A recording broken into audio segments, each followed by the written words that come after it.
Actually, there is also that presumption in law that when it is spouses and the property is registered in their joint names, the law presumes that to be a joint tenancy. Welcome to today's episode of Real Estate in Kenya. My name is Sarah Wahogo, CEO at Username Properties Limited. Viewers, today we will be discussing a very important topic, and Wakili will be telling us what today's discussion will be all about. But I want to remind you that at Username, we are very, very big on investor education. And that is why we keep on doing these videos so that it's not just about us selling a property to you. We also ensure that you're very, very well enlightened and educated to be able to make the best decisions. Wakili, what is today's topic? Thank you very much, Sarah. Today we are discussing a question that keeps on arising time over and again. How many names can a title deed hold? Because we have people coming together contributing money to buy a plot, and everyone wants to see their name on the title. Yeah, so this is a question that we have been asked time and again. The answer to that question is that there is no minimum or maximum number of names that can appear on a title deed. Because writing the names on a title is an administrative process at the discretion of the registrar. And the registrar is limited by on deciding how many names to put on a title is limited by the space on the title deed.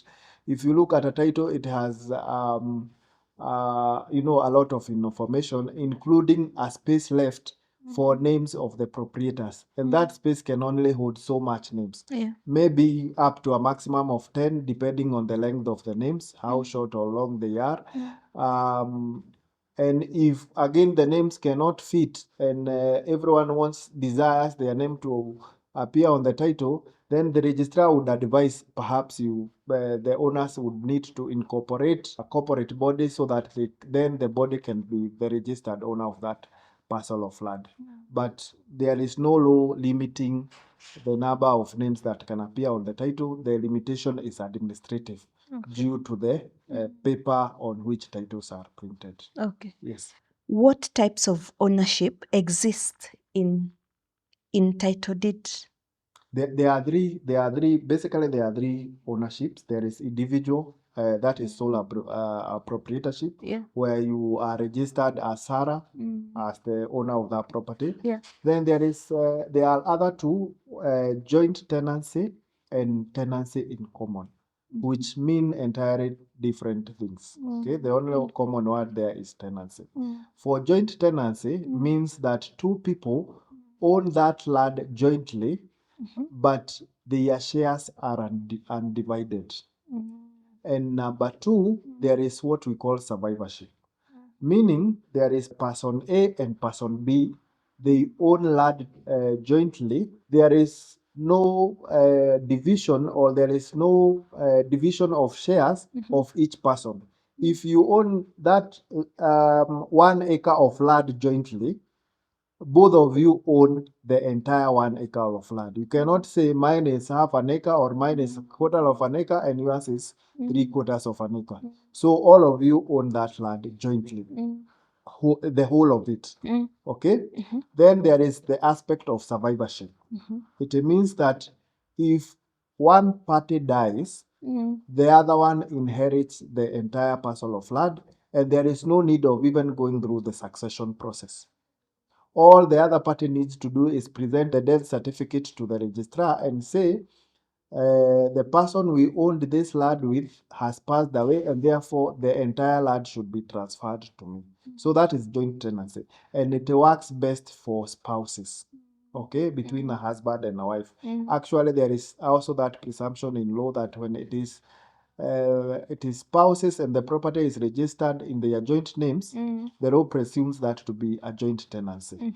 Then we come to tenancy in common. Tenancy in common means that the share of each person appearing on that title deed is definite. Okay, if it is 1 acre and you own that land as 4 people, each person will get a share according to, people may decide according to their contribution, or they may decide equally. Each owns a quarter of an acre, or the land costed 1 million.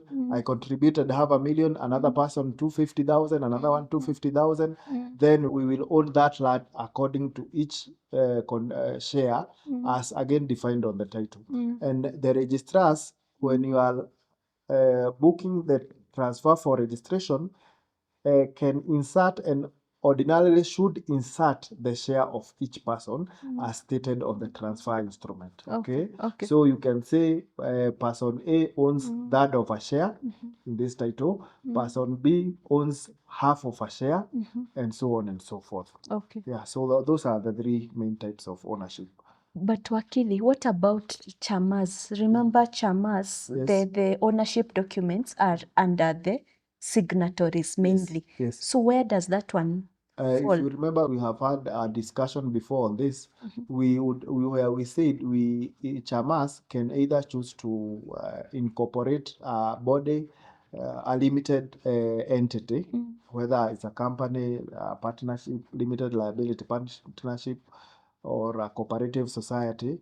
But if they have not reached that level of incorporating a body, you can nominate 3 people and say they hold in trust of that chama.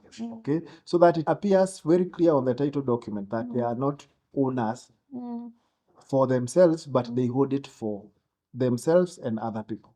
So that kind of a title deed, where does it fall in these categories that we've discussed today? It will not follow under any of these categories because it is not defined under either tenancy in common or joint tenancy. Because that title, when you are registering it as a chama, does not have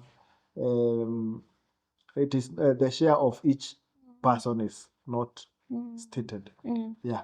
Okay. Now the share of each person or contribution of each person will now be captured in other documents other than the title and the transfer. Yes. Now, the last question, what is the process of obtaining a title with multiple names? You would just register a normal transfer. For joint tenancy, you will indicate it is joint tenancy. Okay, it is person A and B as joint tenants. And then that once that entry is made in the register and the title, then the law it becomes binding on both of the owners that we are joint tenants, so that the share of each person is undefined.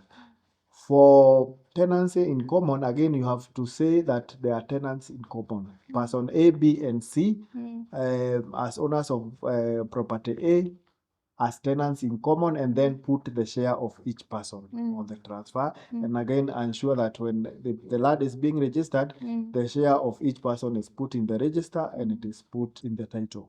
Yes. Okay. And then when it is tenancy in common, there also arises a question of someone may want to get out of that arrangement. Okay, you apply for what is called partition, so that you can get out of your share can get out. You go and do subdivision, have the land subdivided, and you get out. You remove your share from that title. Then the balance is now registered in the names of the remaining people. Thank you so much, Wakili. You're welcome. Viewers, learning never comes to an end. Even me, I've been in real estate for a long time, but I keep learning every day.